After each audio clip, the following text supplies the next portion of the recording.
kid from the bush who grew into a legend in his own lunchtime, former SAS soldier Michael J. Malone has seen it all. This is Never Die Wondering, Mick Malone in his own words, hosted by the man himself, Mick Malone, along with Toby Malone, as they examine this long, storied career in the Australian Special Forces. Join us each week for behind-the-scenes insight, exclusive readings, and brutally honest truths from a true original. Welcome to Never Die Wondering.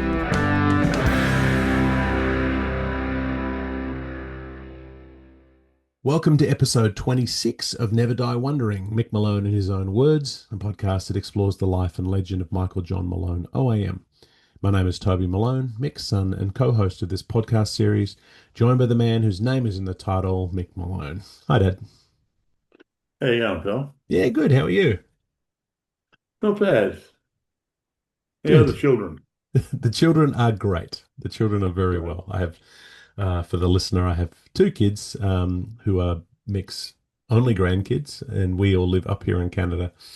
So it's a constant conversation. My 16-year-old and my 13-year-old growing like weeds. So, um, but no, they're very well. And they're doing better than you were after you got a shell casing in the eye last week in last week's episode. You got copped it in a patrol and were in dire need of a bit of a rest, I think. Yeah, Yeah. it was. So this episode you're heading off to Vũng Tàu, which is we were talking before we started recording that because I was asking, am I pronouncing it correctly? And you said, oh well, this is what we called it. What Bangers. yeah. What were you saying maybe the correct pronunciation might be? Vũng Tàu. Right. But but No, we could just call it bangers. It's Vangas. typical Australian bloody Yeah. slang. No, fair enough. Fair It enough. was the headquarters, one hour in ALSG, Australian Logistics Support Group, were all there, Right. and the Badcoat Club and all that sort of stuff. Mm. And it was on the beach. On the beach, back beach. So what is it now? Is it a resort Oh, or? it's all been. I saw photographs the other day. It's all been tarted up. There's skyscrapers and there's, you know, Mm, I think it's a big resort area right, now. right. So it costs you a mint to go and stay there Probably, and yeah, probably. go surfing. So, but back then it was a place that where you went for in-country R&R, Yeah, R&C, R&C. Right. Yeah. Yeah. rest and convalescence. Right. Okay. So were a lot of the blokes who were there with you, were they similarly recovering from No, it was just a it? patrol. So, right. Everyone on that patrol. The whole patrol went, it was all a determination by Reg, the boss, whether we went to Vangers or not. Mm, So word had come down, get your gear, we're going to Vangers. mm, So you'd pack a little bag full of toiletries and a change of underwear and race up to the pad and the chopper would land and away you went. right. And flew you down to the Air Force Base in Vung Tau. Nice. No, And it all then worked out pretty well. and you get a few days there to just to do Yeah, nothing. 3 days. Yeah. Hmm. Nice. Well, why don't we get into the reading? We can talk about a bit more of the details after. So today we'll be reading chapter 23 of Two Ranks on the Road, 35 Years of Australian Special Forces Service by Michael J. Malone, OAM, published in 2024 by Imprimatur Books, Perth. This chapter, entitled Vung Tau, covers pages 173 to 178 in the print edition. The ebook may have slightly different numbering, so follow it from the beginning of the chapter. As we read, the body of the text will be read by author Mick Malone. Whenever we come across a footnote, we'll pause in the least disruptive way possible, and I will read the footnotes. And now, without further ado, Two Ranks on the Road. Chapter 23, Vung Tau, 1969. Relative peace and quiet. Sure enough, we'd be off to Vungers tomorrow. Our patrol would be picked up at 9 o'clock from Nadzab back in our Pixie uniforms, like everyone else and flown to the RAF base in Vung Tau. The set of civvies and shaving gear in our kit bag was just about it, with a wallet full of MPC to get us through. As long as we behaved ourselves, we would have rooms at the R&C Centre, lines quite close to the Badco Club and Back Beach. Once settled in, it was down to the Badco for the odd cold one. It was indeed an enjoyable thing to kick back in the relative peace and quiet away from the DAT. The only problem was a platoon from 6 RAR who was there stirring the possum. Louts. Fair enough, they'd been in action up in the Maytals and had lost a few blokes. This was their chance to calm themselves. We had a few, then slipped into the dining room for a barbecue dinner. After dinner, we went back to the lines and headed for town, where Clem insisted we move in pairs as much as possible. Wally Kazmarek had been up here with a battalion on a previous tour and knew his way around Vungers.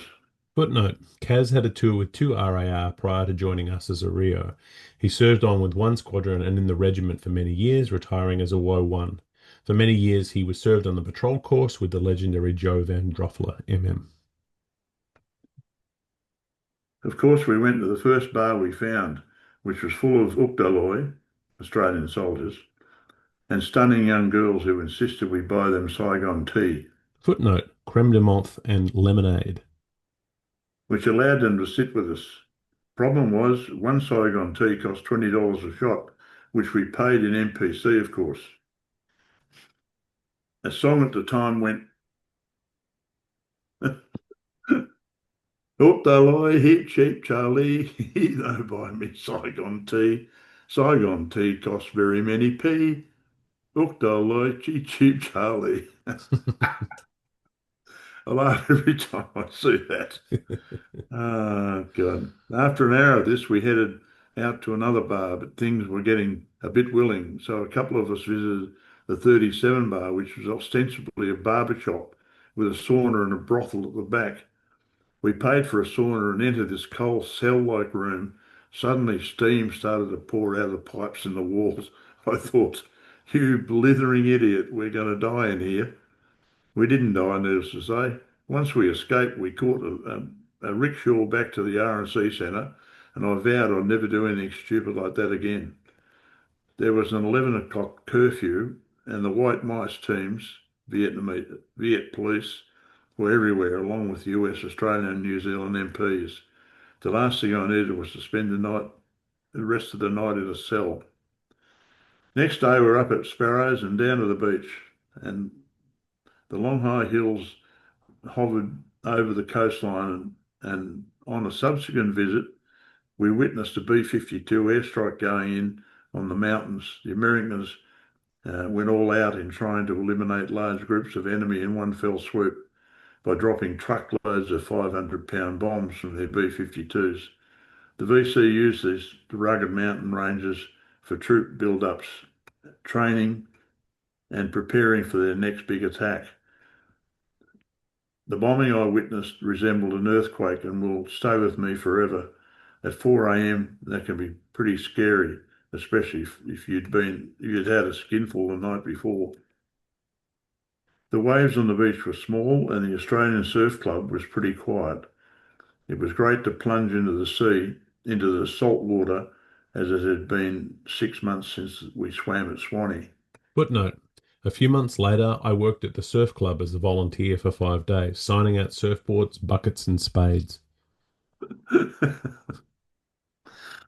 After a swim, we headed for the Badco Club for a shower and breakfast. Back to the lines to get into our tourist club, get our tourist clubber on before we went exploring. We could see what was known as VC Hill on the other side of Vungers. The RAF CDT-3 team were billeted there in the old French fort. Footnote: My future brother-in-law, Ross Blue, commanded Contingent 7 in the year after we were there. And was responsible for clearing of bombs and mines from ships in Vung Tau Harbour on a nightly basis, which the VC sappers may have put there. I think the Kiwi SAS troop had a standing invitation to drop in.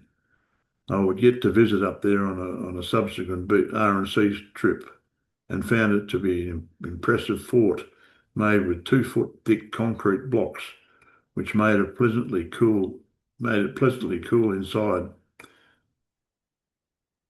I don't remember much about my visit except for the 15-foot python in a cage outside the bar. The strange thing about it was that there were 4 fully grown ducks in there with him. Apparently the ducks were put in there as ducklings for the snake to eat, but the Navy boys didn't know that a snake will only eat every 6 weeks. This one was sound asleep. It had been for weeks. I still remember that bloody snake. So we wandered down the streets past the flags and the Grand Hotel, a hangout for the RAR boys letting their hair down. I spotted a Viet jewellery shop and slipped in and came away with a green ring which was priced at $100. The dude behind the counter was keen to sell me something, so I tried out my bargaining skills and got him down to $10. Being a gormless youth with absolutely no experience in these matters, I literally ran out of the shop. When I got back to Australia, I took it to a jeweller and he said, the good news is, he took one look at it with a glass and said, mate, you've been had. What did you pay for it? I said, $10. He said, mate, sorry to tell you this. This ring is worth about 50 cents. So much for my big presentation of my tiny red-headed bombshell. After a couple of days, we packed our bongos. We went down to the armory to draw our weapons and caught the truck back to the DAT. The trip back in the truck wasn't fun, as we went through a couple of fishing villages, such as Cat Low, which meant most of us were hanging out over the tailgate chundering. It took a couple of hours to get back to the DAT. Heavy traffic, would you believe? APCs, heavy trucks, including a gun truck, bikes, old French Citroens, you name it. The Viets take their lives in their own hands on the roads, fair dinkum. They were small. There were small man forts all the way along, or along the road, bristling with guns of all sorts. We waved to them to make sure that they weren't too trigger happy. God. Back at the DAT, we were quickly back into the swing of things, and Clem said he would find out uh, what was our next patrol. Tomorrow we would shoot on the range and stand by for a warning order. In the meantime, it was a quick tub, then dinner. After a couple of cold ones to quell the hangovers, no light beer in those days, and plenty of catching up with mates to gossip about what other patrols had been through. We were thankful we never lost anybody, although some of us had our hair parted, as it were. A couple had returned to Australia for various reasons, though reinforcements were expected any moment. We headed. We heard that all three troops had been up to their neck in contacts north of Courtney Rubber, south of the May Towers, and a few AK-47s had been captured, along with 2 Tokarev pistols and an old Mosin Nagant rifle, or Mosin Nagant, which is a Russian rifle. One I Troop patrol, led by Pancho Tonner, who had moved up from Ops Road down to I Troop, ambushed a footpad in the north of Courtney Rubber. Whilst they successfully dispatched a number of enemy, one managed to drag himself behind a tree with an RPDMG and was laying down serious fire on the patrol. Pancho yelled, "Pull back," but not Ray Mittelberg, who leapt up and charged straight at the MG, terminating the fire. It was an heroic act which gained him a censure and a kick up the arse. Ray was a crazy, brave dude, unlike many of us. The other patrols who had been in contact were slated for a 3-day Vungers trip, while our patrol would have a week of duties and rest. My injured eye still required some attention, which meant no bush time for me till cleared by the MO. So it was mess duties for me for a while. At times like this, we never saw much of Clem, who seemed to disappear into his tent and never come out. I don't think he ever spoke to us, any of us diggers, unless it was preparing for patrol. He was an enigma wrapped in a mystery, but we were determined to follow him to hell if need be. He seemed to know when it was time to wander up to the op centre to see if there was a job going. Then it was back to his hoochie to drink whiskey and chain smoke. It was good to have a laid-back period to catch up with mates in the troop. Freddie Roberts' patrol was still out, and we heard that they were up to their necks in it. It turns out that this was the patrol where Fred was awarded his DCM. Fred was on his second tour, and he was barely my age, 21. He was a great little soldier who went on to WO2 rank in SASR and excelled in the freefall instructor field. End of chapter. And that was chapter 23 from Two Ranks on the Road, 35 Years of Australian Special Forces Service by Michael J. Malone, as read by the author. So, plenty of things going on there in Vung Tau. So, lots of memories of shenanigans and getting into bars with girls ripping you off for Saigon tea and Cheap Charlie. thinking that you're going to be assassinated by poison gas in the sauna. Oh my God. Terrified. It scared the daylights out of me. Context. Lone was like a seething metropolis of people everywhere. Mm, Like a lot of VC there, and a lot of MPs and a lot of people in plain clothes looking for the VC. right, VC used to have R&R like we had R&C. They'd go to Vung Tau and spend a few days kicking back before they went back to the jungle, right. which they did. They were just soldiers. They were younger than us, a lot of them, probably 16 to 18 years old.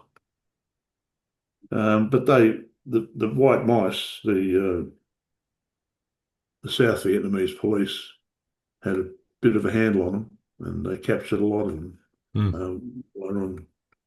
on R&C. How would they tell that they were VC? Because they'd obviously be dressed Uh, I in I think civics. there were a few indicators they used to use. They're all Vietnamese, of course. So um, the cops probably knew that some people didn't fit in or weren't local, Right. and they round them up and just in the paddy wagon and back to the police station Mm. for the interrogation, which they beat them up, beat them around the head, and if they admitted to being VC, they'd take them out the back and shoot them. Probably Mm. they do that sort of stuff, Right. but never happened to me. Yeah, you guys are too busy with the being sung about as Uk Deloy. You were Oh saying God. that you were banged up in the hospital recently, and you had a Vietnamese nurse, and you were teaching her the Uk Deloy song. Yeah, I said, have you heard this song? And she said, no. And I said, well, I sang it to her. And Cheap Charlie. But she said, Saigon tea, what's that? So I told her. Uh, you know, she was very friendly. Yeah, yeah, yeah. But well, I mean, they're all friendly when you're paying $20 a shot for a, Well, then imagine $20 a shot when your pay is about $14 a day or something. yeah, and the materials to make the drink are about 10 cents, and Yeah. you're charging $20 for it. So the at Vung Tau, the club, the Badco Club, we talked a little bit about Peter Badco in a previous episode, but um, talk a little bit about why it was named the Badco Club. So this is Well, 1969. This is after Badco's yeah, he, heroism. he, he got killed in 67, and the Victoria Cross meant that he was a hero. And when they built the new club, they just named it after Peter Badco, Hmm. right there on Back Beach, near the Australian Surf Club. They had a big Olympic-sized swimming pool built there too. Mm. which Stanley Bilber covered himself in glory by vomiting in it. Yeah, that sounds The, right. they had these guys with their little tiny shorts and their muscles and all their suntans strutting around the pool, picking on the combat troops. So they got told off. Old Stanley. Oh my God. Right. So yeah, I mean, it's similar in a lot of ways to the naming of the Gratwick Club at Campbell Yeah, yeah, Barracks. all the clubs are named after VC winners Right. or VC awarded. Hmm. The Gurney Club in Karrakatta. Um, every club around Australia in army barracks is named after a VC. Right. We So have been awarded nearly 100 of them now. so do you reckon that Badco would have enjoyed the Badco Club? Was he that kind of bloke? Nah, he never drank. Yeah. Uh, he didn't smoke, didn't drink, didn't do any of that stuff. He just wanted to get out and get stuck into it. Yeah. Yeah. We're gonna keep working on the book. We have the Badco Yeah, well, story. it's done, but it's we just need to tidy up a couple of things. It's That's all. it's not done. Well, It's not done. As your editor, I'm here to say it's work to do. But it's all right. We got time. We got time. So and then just you tell a good story about watching a B-52 blow up the side of a mountain at 4 o'clock in the morning. that was scary. The ground started to shake like this, like a earthquake. You think, and you're asleep, Yeah. hung over, and you think, oh my God, everyone's staggered outside naked, and we're all there going, what's going on? And you can see the airstrike going in on Long High Mountains just there, literally 10 k's away, and just giving it heaps. I Hmm. thought there won't be any left of this old mountain, but we never heard much about that after that. You think Um, those kinds of strikes were effective, or was that oh yeah, they would have known exactly where the VC complex was and levelled it. hmm. Uh, but poor old Yanks didn't have much luck in Vietnam. No, no, they certainly had a different kind of war. When you read the Australian, Well, we had far more luck than he had. yeah. We lost 520 odd killed, but our unit only lost one the Hmm. whole time. Right. We lost seven altogether, but only one to enemy action. Hmm. Yeah. Yeah, lots of stories in here about that kind of luck. There's one on the last page of this chapter about Ray Mickelberg Oh, running up Ray. and putting himself in danger to My old help. mate Raymond. So you still Yeah. talk to Ray these days? Oh yeah, talking on the phone every couple of days. Yeah, yeah. And he He was drops around here for a cuppa. and he Uh, obviously got a lot of notoriety um, uh, in the last oh, in the 80s and 90s. he He only got done for stealing gold off the mint, right. And but he proved that he was innocent. So I think he did about 8 years in jail before they let him out. hmm. Him and his brother. His other brother was killed in a plane crash while he was inside. Hmm. But Ray was a very capable bloke. He could do anything. When we had the arse out of our pants in the barracks as just diggers with old bomb cars and things, he's driving a Mustang or a brand new four-wheel drive. She was an abalone fisherman, and Right, abalone was worth a fortune in those days. right. So he'd go and harvest all this abalone and make himself a mint. No, no, he's champion bloke. Yeah, yeah. And then the last bloke that comes up in this chapter to distinguish himself is Fred Roberts, which is Yeah, is quite, I, and he's obviously still around and he's there in Perth. he drops Um, in here for a brew every so often. yeah, yeah, yeah. And it's sort of amazing to hear about him winning his DCM at 21 on his second tour. Oh, we were so proud of him. Fred really never accepted it very well. Mm, He was quite embarrassed, actually. right. Why me sort of stuff, you know. Yeah. But it is what it is, and we're very proud of him. Yeah. And he was a patrol commander at 21. Yeah, yeah. Mm, it's amazing. He was, I think I might have spoken about before, but the night before the advance party left to go to Vietnam, Twang Burling, the patrol commander, Fred's patrol commander, Hmm. pulled the pin Right. for some reason. I think it was medical. And we rushed around to his house where him and his new wife were living, Evelyn, and got him up and dressed and packed and into the car and out to the airport to catch the rest of the blokes on the advance party. Right. So he got to Vietnam before we did, and had a couple of weeks of sorting himself out and stuff. But he was a sergeant immediately on arrival. He was a sergeant and a patrol commander. So 21, Mm, done well. amazing. A very, very capable bloke. Yeah, so proud to have served with blokes like him. Yeah.